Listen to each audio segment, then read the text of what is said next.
인사드리겠습니다. 안녕하세요. 원룡입니다. 밴드 초대로 제가 드릴 거거든요. 근데 번호에 본인 22기시니까 22기 뒤에 닉네임 적으셔서 번호 보내주시면 제가 밴드 초대 문자 메시지 드릴 거고요. 상담하는 방법은 중간에 다시 한번 말씀을 드릴게요. 오늘 목차입니다. 이거 다 할 거예요. PPT 페이지로는 600페이지가 넘고요. 오늘 그 강의 파일은 PPT 페이지를 양면으로 해서 4개 페이지가 한 장이에요. 그래서 한 120장이니까 500페이지 가까이 된다고 보시면 돼요. 장수로는 120장. 분양권 투자 장단점 먼저 시작을 할게요. 장점, 적은 투자금인데 투기 과열지구 투기 지역에서는 적은 투자금이 아니게 됐어요. 분양권은. 이유가 이렇게 된 거죠. 모집 공고를 확대해서 보시게 되면 어떤 아파트 84A 타입이 6억 3,200만 원이에요. 분양가가. 그러면 중도금 계약금 10% 내놓고 중도금 60%인데 처음에 1번 볼게요. 내돈 준비 10% 이건 뭐냐면 분양가 6억 3,200 대비해서 10% 6,320만 원 있어야 되는 거고, 그 다음에 투기 지역 투기 과열지구에서는 들어보셨지만 LTV 있죠. 그거는 우리는 분양권에서는 중도금 대출 비율로 이제 변환해서 생각을 할게요. 40%면 중도금 대출 60% 중에 40%밖에 안 나온다는 얘기예요. 대출이. 그러면 1, 2, 3, 4회차는 대출로 메꾸고 5차, 6차는 또 내 돈으로 준비해야 되고, 즉 분양권 상태로 내 돈은 30%의 현금 있어야 된다. 1번 금액, 2번 금액 이렇게 더하게 되면 계산이 나오는 거죠. 근데 조정 대상 지역 또는 비조정 대상 지역은 이 중도금 LTV 비율이 60%라서 계약금만 있으면 이제 되는 거죠. 그래서 이 돈이 없으면 절대 청약을 하면 안 되는 거예요. 그래서 내가 가점이 60점대예요. 근데 보유 현금이 5천만 원이에요. 근데 내가 원하는 아파트는 8억에 계약금이 20%인 거죠. 그럼 1억 6천 필요하니까 내가 가진 돈에 비해서는 훨씬 적으니 이 청약은 나한테 안 맞는 거다. 가점이 높아도. 이런 식으로 해석을 하시고, 정해진 5천만 원의 현금에 대해서 청약을 못하니까 다른 거 해야 되겠다. 이런 식으로 포지션을 잡는 거예요. 그래서 오늘 목표는 뭐 현금도 많고 가점도 높다. 그러면 저랑 굉장히 빠른 시간 내에 당첨이 많이 되실 거고요. 많이는 아니고 한 번이겠죠. 그리고 가점이 낮고 그 외 분들은 조금 더 시간을 지체시키면서 그동안에 공부 많이 하시고, 요즘 줍줍이라고도 하죠. 어제 저희 밴드에서 또 당첨자 2명 나왔어요. 미추홀 꿈의 그린이라고. 뒤에 자녀 세대는 어떤 식으로 나오는지 간단하게 설명드릴게요.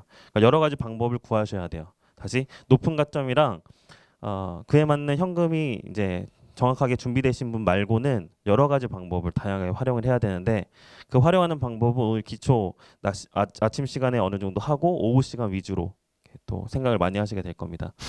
아끼시면 안 돼요. 자, 1년 차이로 분양했던 2개 단지, 고덕 재건축 단지인데요. 강동구. 2016년도 10월 달에 분양했던 그라시움, 1년 후에 분양했던 아르테온. 2개 차이가 엄청나요. 보시면 분양가는 그래 뭐 1년 동안 시세가 올랐으니까 이 정도는 오른 거 인정. 4천 정도 올랐죠. 근데 대출 금액은 어때요? 60%인데 얘는 40%. 왜 그럴까요? 파리 대책 때문에 그래요. 네, 줄었어요. 그래서 필요한 현금 분양권 상태에서 3배 이상 차이가 나죠. 계산하는 방법 조금 전에 했었어요. 복습해 보면, 자, 중도금 대출 60% 나온 거는 계약금 10% 이제 배정됐다는 거죠. 그러면 분양가 대비 10% 금액 8,130만 원만 있으면 더 이상 들어갈 돈 없다. 분양권으로는. 근데 중도금 대출 안 나오는 20% 금액 있죠. 이거는 현금으로 있어야 돼요. 즉 8억 5천만 원에 대한 10% 계약금, 중도금 안 나오는 20% 현금. 그렇게 해서 총 분양가의 30%의 현금이 있어야 되니까 3배 이상 돈이 더 필요한데도 불구하고 못 팔아요. 그라시움 팔 수 있죠.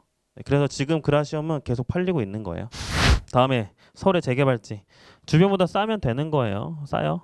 1억이 쌌어요. 1억이 쌌으니 그냥 청약하면 된다. 이때 서울 15년도 12월 뭐 까마득한 옛날인데 청약할 생각 별로 안 했었어요. 그냥 청약했으면 되고. 재개발지. 어느 정도 청약 열개가 올라왔는데 은평구네? 응암 재개발이네. 나는 저기 강동구, 강남, 서초 뭐 이렇게 봤는데 응암 안 보죠.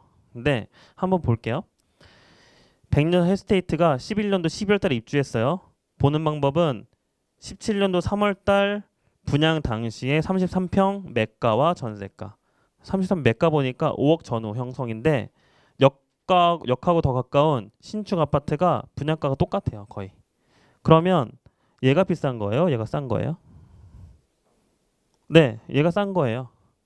같은 가격 구축이다. 무조건 더 올라가죠, 무조건. 이제 분양가 풀리기 시작했잖아요. 저기 전매 제한 풀리기 시작해서 한번 매가 한번 보고 넘어갈까요? 은평구. 네, 분양권으로 갈게요.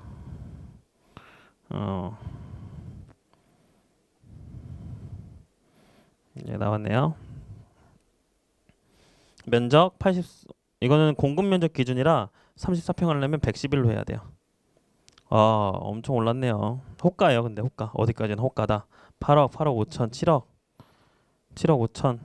그래도 뭐 중간값 한 8억은 되겠네요. 호가라도. 분양가 얼마라고요? 5억. 네. 이때 자녀세대 엄청 나왔어요. 자녀세대. 부진자 나왔어요. 원룡타운이에요, 여기도. 네. 1대1 상담 신청하는 가이드라인에 대해서 잠깐 얘기할 건데 그 예상 가점과 예상 커트라인 제가 만들어요. 그런 다음에 청약 하실 분들 지원받아서 그걸 드리고 있거든요. 그러면 그거에 따라서 물론 가점 차이는 클 수도 있고 작을 수도 있는데 거의 뭐 타입별로는 순서가 비슷할 거거든요. 그런 식으로 하게 되면 내가 소신 지원할지 아니면 약간 전략 지원할지 높은 가점도 파악이 될 거고요. 그 예가 이런 거예요. 당첨 커트라인 66점이니까 커트라인이 몇 점이었냐면 66점이네요. 네, 이렇게 좋았죠. 원래 도사였는데 뭘, 그쵸? 제가 5년 전부터 계속 했어요, 이런 식으로. 이제 쌓여가지고 이제 나온 거예요. 쌓였어요. 다시 말씀드리지만 청약에서는 최고봉은 그냥 가점 맞추는 거예요. 딴 거 없어요. 인정하시죠?